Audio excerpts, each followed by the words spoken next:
Now we are going to discuss about active methylene compounds.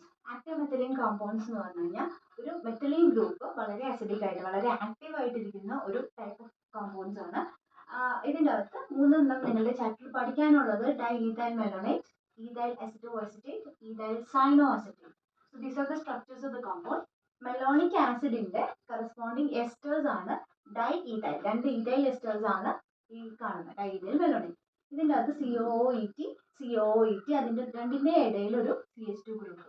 ഇത് ഭയങ്കര acidic, അതായത് electron withdrawing ഗ്രൂപ്പുകളാണ് ഈ ester ഗ്രൂപ്പുകൾ. അപ്പം അതുകൊണ്ട് തന്നെ ഈ CH2 group will be very active. That's why it is known as active methylene compounds.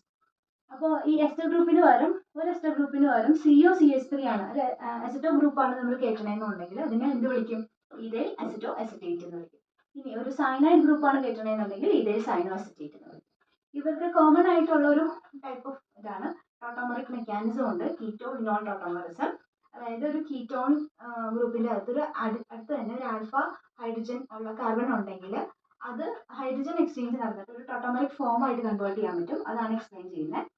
C ഇവിടെ ഒരു ദിസ് ഇസ് ഡൈഇഥൈൽ മെലോണേറ്റ് ആണ് വരച്ച് വെച്ചിരിക്കുന്നത്. CH2COOET. ഓക്കെ, ഇങ്ങനെയുള്ളൊരു മോളിക്യൂൾ. ഇതിൻ്റെ അകത്ത് ഈ സിഒയിലേക്ക് ഈ ഹൈഡ്രജൻ, ഈ ആൽഫ ഹൈഡ്രജൻ ഇതാണ്, ഇതിന് മൈഗ്രേറ്റ് ചെയ്യാൻ പറ്റും. So one of the hydrogen will give its electron to this bond and the electron will shift to oxygen and finally the hydrogen will migrate to here.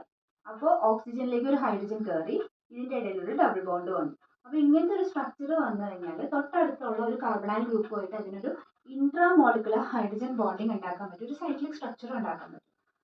Okay, ഈ ഫോമിന് പറയുന്ന പേര് enol form ആണ്. അതിൻ്റെ reason നിങ്ങൾക്കറിയാം. ഇവിടെ ഒരു E എന്ന് പറഞ്ഞാൽ നമ്മൾ എന്താ ഡബിൾ ബോണ്ടിനെ റെപ്രസെന്റ് ചെയ്യുന്നതാണ് അല്ലേ.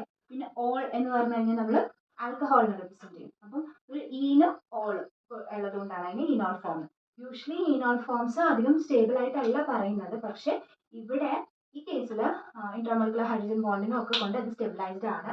ഈനോൾ ഫോംസിനെ ഐഡന്റിഫൈ ചെയ്യാൻ വേണ്ടി പല മെത്തേഡ്സ് ഉണ്ട്. കാരണം നമുക്കറിയാം ഇൻട്രാമോളിക്കുലർ ഹൈഡ്രജൻ ബോണ്ടിങ് വന്നു കഴിഞ്ഞാൽ അതിൻ്റെ ഫിസിക്കൽ പ്രോപ്പർട്ടീസും അതിൻ്റെ കെമിക്കൽ പ്രോപ്പർട്ടീസിലൊക്കെ നല്ല വ്യത്യാസമുണ്ട്. അപ്പോൾ ആ മെത്തേഡ്സിലൊക്കെ വഴി നമുക്ക് ഈ ഈനോൾ ഫോമിനെ ഐഡന്റിഫൈ ചെയ്യാൻ പറ്റും. ഇത് രണ്ട് ടൈപ്പ് ഓഫ് മെക്കാനിസം വഴി, അതായത് ഇപ്പോൾ H+നെ എക്സ്ട്രാക്ട് ചെയ്ത് എടുക്കുക, അത് കഴിഞ്ഞിട്ട് ഉള്ള റീഅറേഞ്ച്മെന്റിൽ ഇവിടെ കൊണ്ടുവന്ന് H+നെ കൊടുക്കുക. അങ്ങനെ ബേസിക് മെക്കാനിസം വഴിയൊക്കെ നമുക്ക് ഈനോൾ ഫോമിന്റെ ക്രിയേഷൻ എക്സ്പ്ലെയിൻ ചെയ്യാൻ പറ്റും.